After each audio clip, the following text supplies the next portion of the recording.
നിങ്ങൾക്ക് ഒരുപാട് കർമ്മമുള്ള വീടുകളിൽ നിങ്ങളൊന്ന് ശ്രദ്ധിക്കുമ്പോൾ വാസ്തുദോഷം പേരിൽ തന്നെയാണ് ഇരിക്കുന്നത്. അവിടെ നിങ്ങളറിയാതെ ചില വളർത്തു മൃഗങ്ങൾ വന്നു കൂടും. ഒരു പൂച്ച, ഒരു പട്ടി, ചിലപ്പോൾ കുഞ്ഞു പട്ടിയാകുമ്പോൾ ചിലപ്പോൾ ആ വീട്ടിലെ കുട്ടിയൊക്കെ അത് ഇഷ്ടപ്പെടും. അപ്പോൾ കുട്ടികൾ അതിന് എന്തെങ്കിലുമൊക്കെ കൊടുക്കും, ഫീഡ് ചെയ്യും. അപ്പോൾ ആ പൂച്ച മെല്ലെ മെല്ലെ ആ വീട്ടിലോട്ട് അണയും. അതുപോലെ പട്ടി, ചില അമ്മമാർക്ക് ചില വേസ്റ്റ് സാധനങ്ങൾ കൊണ്ട് കളയാനും വയ്യ, കഴിക്കാനും വയ്യ, എന്നാൽ പിന്നെ പട്ടിക്ക് ഇരുന്നോട്ടെ എന്ന് പറഞ്ഞ് കൊടുക്കുന്ന അമ്മമാരുണ്ട്. പക്ഷേ അതെല്ലാം അത്തരം വീടുകളിൽ തെരുവ് നായ്ക്കൾ അല്ലെങ്കിൽ തെരുവ് പൂച്ചകൾ, വളർത്തു മൃഗങ്ങളിൽ കോസ്റ്റ്ലി പർച്ചേസ് ചെയ്ത് കൊണ്ടുവരുന്നതല്ല കേട്ടോ.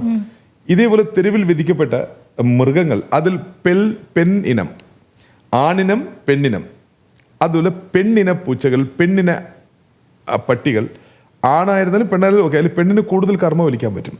അപ്പോൾ ഇവിടെ എങ്ങനെയാണെന്ന് വെച്ചാൽ ഈ വളർത്തു മൃഗങ്ങളല്ലാത്ത വഴിയോര മൃഗങ്ങൾ ഈ വാസ്തുദോഷമുള്ള വീടുകളിൽ താനേ വന്നെത്തും. നമ്മൾ 1-2 ദിവസം അതിന് ഭക്ഷണമോ കാര്യങ്ങളോ എന്തെങ്കിലും കൊടുക്കുന്നതെന്ന് വയ്ക്കുക. 1-2 ദിവസം കഴിയുമ്പോൾ വീടിൻ്റെ ഒരാളായിട്ട് മാറും. പിന്നെ നമ്മൾ നടന്നു പോയാൽ ഇത് എണീറ്റ് മാറില്ല. അതിന് പരിചയമായി കഴിഞ്ഞു നമ്മൾ. അങ്ങനെ ഒരു കാലം വരുമ്പോൾ പെട്ടെന്ന് കുറച്ച് കാലം കഴിഞ്ഞ് ഈ പൂച്ചയോ പട്ടിയോ അവിടെ നിന്ന് അപ്രതീക്ഷിതമാവും.